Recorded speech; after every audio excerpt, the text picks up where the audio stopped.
Give me the child, and I will give you the man, St. Francis Xavier, the founder of the Jesuit movement, is supposed to have said. Religious movements the world over try to shape impressionable minds with myths and fables and fairy stories, how the world began, where the first humans came from, what rainbows are. Now the world's most celebrated atheist, Richard Dawkins, gives a counterblast of fact. His new book, The Magic of Reality, aims directly at children, teaching them how to replace myth with science. It's illustrated by the graphic artist and film director, Dave McKean. Of course, no one really believes that it would be possible to turn a pumpkin into a coach. But have you ever stopped to consider why such things would be impossible? You probably haven't, because from our earliest years we learned to suspend disbelief. And that apparently is also how we condition impressionable brains to absorb religious hogwash. In the creation myth of the Hebrew tribe of the Middle Eastern desert, the tribal god Yahweh created light on the first of his 6 days of creation. But then, surprisingly, he didn't create the sun until the 4th day. Where the light came from on the first day, before the sun and stars existed, we are not told. Knocking down the scientific accuracy of millennia-old stories isn't very hard. Rainbows, earthquakes, the origins of humanity, the origins of the universe itself are all explained in ways that a 10-year-old might follow, but a 5-year-old might not. According to the modern version of the Big Bang model, the entire observable universe exploded into existence between 13 and 14 billion years ago. Some scientists will tell you that time itself began in the Big Bang, and we should no more ask what happened before the Big Bang than we should ask what is north of the North Pole. But therein lies Richard Dawkins's problem. Even with him setting them up as Aunt Sally's, the myths remain the better stories, carrying an imaginative charge that makes nonsense easier to understand than fact. Fairy tales of whatever world religion retain an untarnishable beauty, more easily followed by a small and impressionable Tasmanian child, for example. A god called Moini was defeated by a rival god called Dromedina in a terrible battle up in the stars.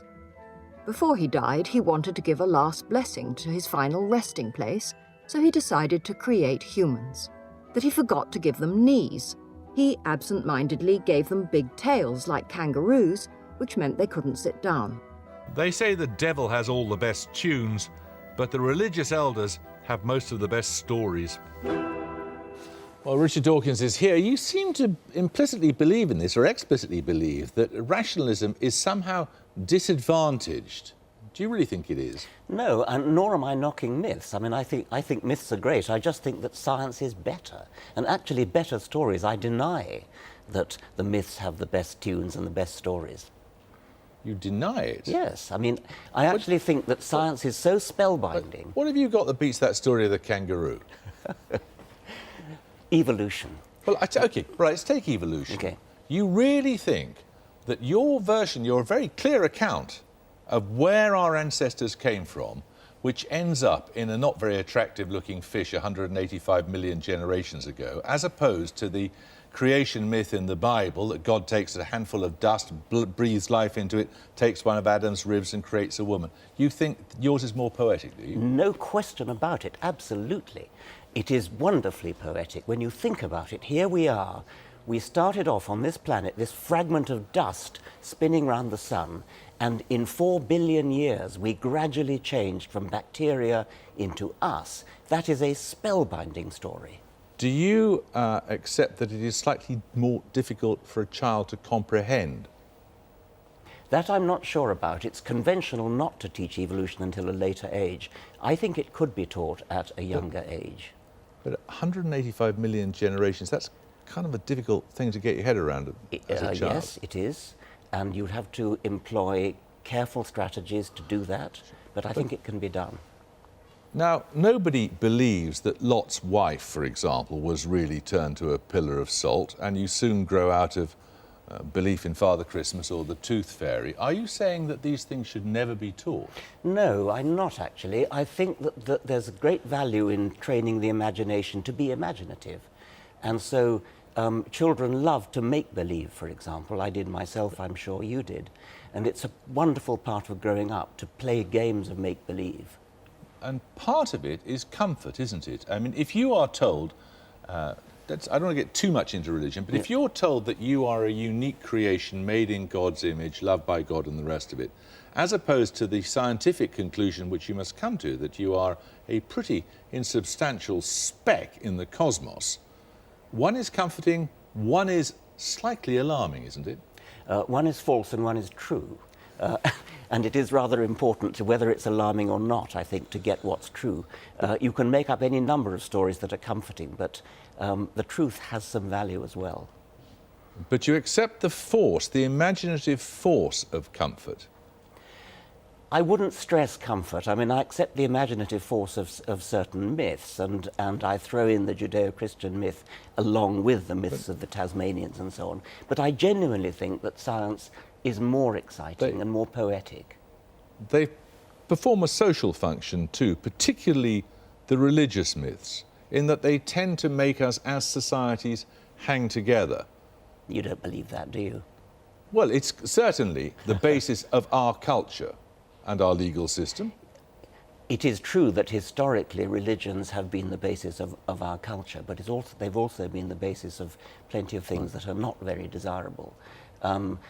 As for comfort, I think once again I would come down to what is true and say that what I would really value is the truth rather than what's comforting, and the truth rather than what necessarily holds societies together. And at what age? This book is intended for children, what, so 11, 12, 13? 12 and up to 100, I mean, all adults. Why can't you introduce children to reality at a younger age than that? I would love to do that, and maybe my next book will.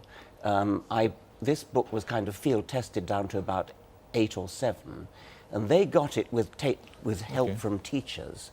So I would like to think that parents could perhaps read bits of this book to 7-year-olds, and 11 and 12-year-olds I hope will love to read it themselves. But this is the equivalent at an entire metaphysical level to telling children that Father Christmas doesn't exist, isn't it? Well, I think that the truth is wonderful. I do think that myths are fun, and I mean the book is full of myths. Which is your favourite myth, by the way? I like the one about Dromedina and the one that you heard Lala actually reading. I think that's a lovely one. It's very amusing. Some of the Aztec ones are very funny as well.